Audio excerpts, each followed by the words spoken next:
What up, folks? So, this will probably be the shortest full-length episode of AskTheCringe I've ever done. Why? Because today I'm only going to be answering the 3 questions that I mentioned near the end of the last episode. And why did I decide to do that? Well, because, as most of you may not know, I'm a 12th grade student in Vietnam. And that puts a lot of pressure on me. So, I have to study in order to get past it. So yeah, I have to study. That's my duty. So yeah, that's why I try to keep this video as short as possible. And without wasting more of your time, let's just get straight into those questions before I run out of brain cells. What are your thoughts on Skibidi Toilet? And in a similar vein, your thoughts on Gen Alpha nowadays? Well, I have nothing much to say about this, except we're doomed. We are completely doomed. And this is gonna sound like a rant, but hear me out here. So for the past couple of... Wait, let me close the windows real quick.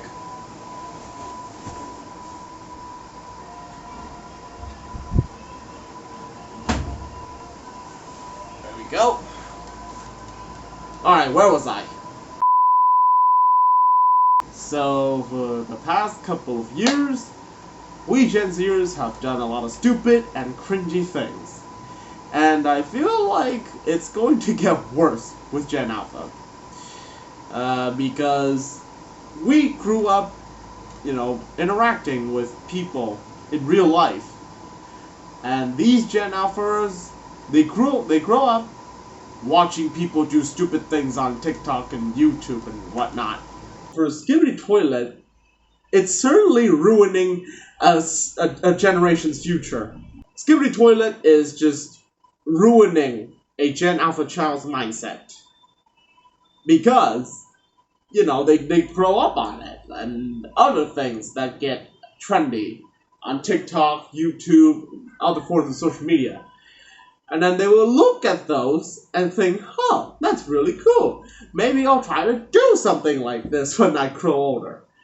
And then once they grow older, they actually do it, and they do it even worse. They'll create even stupider trends. They'll do even more, the cringier things. And, yeah. And then they receive the amount of hate from other people as Gen Zers. But it probably is worse. It's probably worse. I mean, I'm not equating this to every single child out there watching TikToks and all that stuff. I mean, if they can control the amount of time they spend on the thing, which most babies don't. I mean, if the child is trained to control their addiction to TikTok, to YouTube, and just their general addictions, then that's a good thing. But if, this is also a parental mishap also, these kids, they use their parents' electronic devices without the permission or with full permission to go on YouTube, to go on TikTok, see those cringy things, and just completely ruining their childhood. Their childhood is just consuming all of the cringy stuff. And, yeah. That's everything, that's all they know their entire childhood, their whole life. They only know, the cringy stuff. The stuff that, ugh. All I'm trying to say is, parents... Okay, I am worried for the future of our society if these Gen Alpha kids continue to use their parents' phone with full permission to access TikTok or YouTube or all the social medias like that and consume all the cringy things on there. Yeah, that is what worries me, and I mean, I also worry about other things, but that is definitely up there, Like how Gen Alpha will use the internet cringily. I don't even know this word, but like inappropriately. Yeah, that's probably it.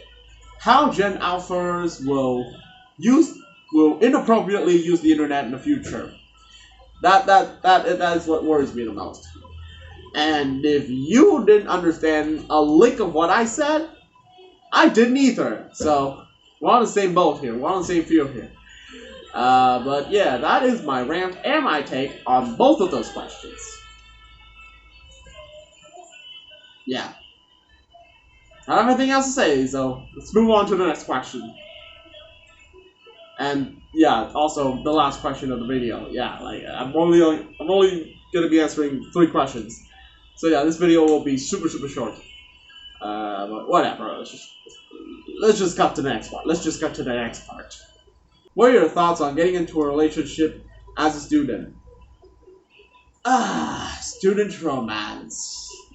A topic that intrigues me and triggers me for 2 main reasons. I do not like it for 2 main reasons.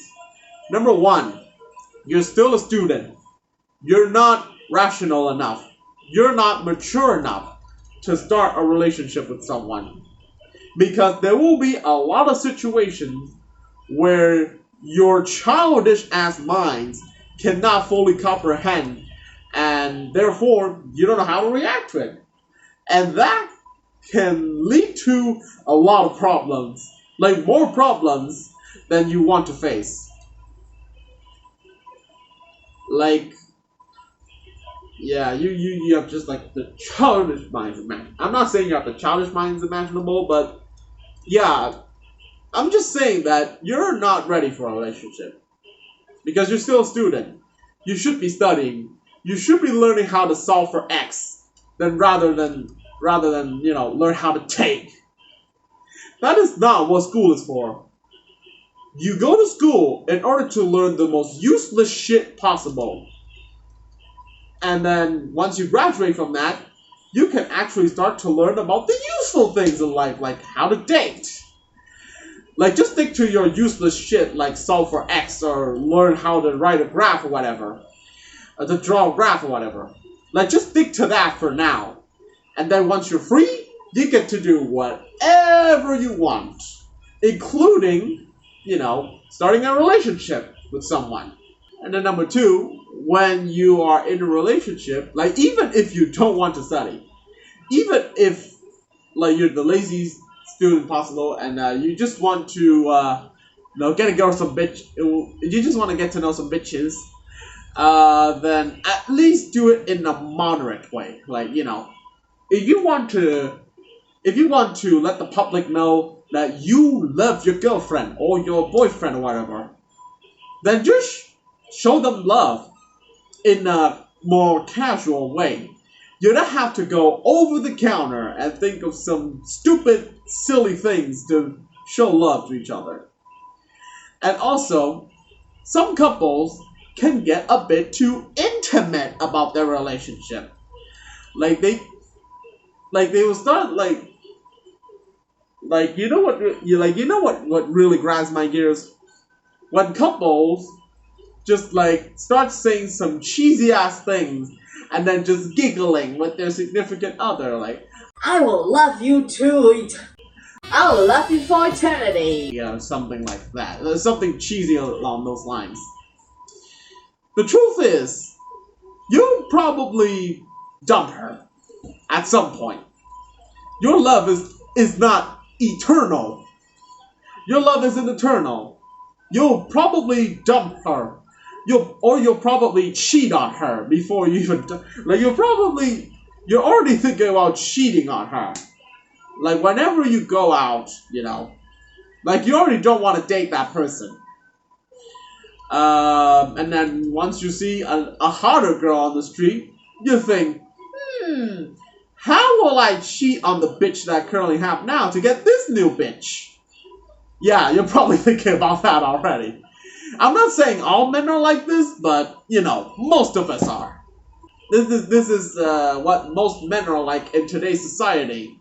They're already thinking about cheating on their significant other, while also doing some over-the-counter things to, show love to their significant other.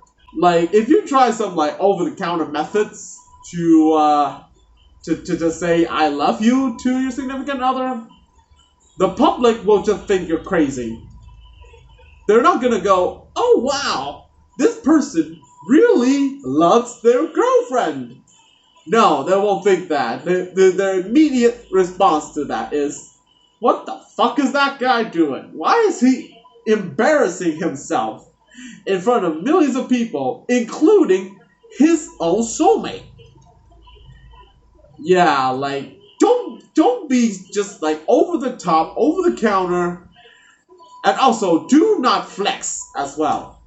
Like, don't even think about using your relationship as a method to flex on people. Like, don't even think about that. Don't even think about that. Right? Okay, what was I? Okay, it just derived from talking about student relationships to me just ranting about relationship in general. Like, just me ranting about relationships in general. I've been a bit off road with this. I've been sidetracked. I got a bit sidetracked. I'll admit. I got a bit sidetracked. But what I'm trying to say is, number one, don't even think about getting into a relationship as a student. Think about it when you get older, when you graduate, when you already have a sustainable job, and maybe then you can get some bitches. And number two, if you already have a bitch, then just show them love. Just love them in the most normal way possible. Don't try some over-the-counter methods, or don't even think about using your soulmate to flex. That's all I'm trying to say. That's the main takeaway. Those are the two main takeaways from my answer. Again, I do not know what I'm talking about. I mean, that's the general theme of this whole series. Like, just me answering questions without really knowing what I'm talking about. But yeah, if you did understand what I mean, and you actually took my word, took my advice, then good on you, I guess. Alright, that's gotta do it for this video. See y'all later. Harvey out.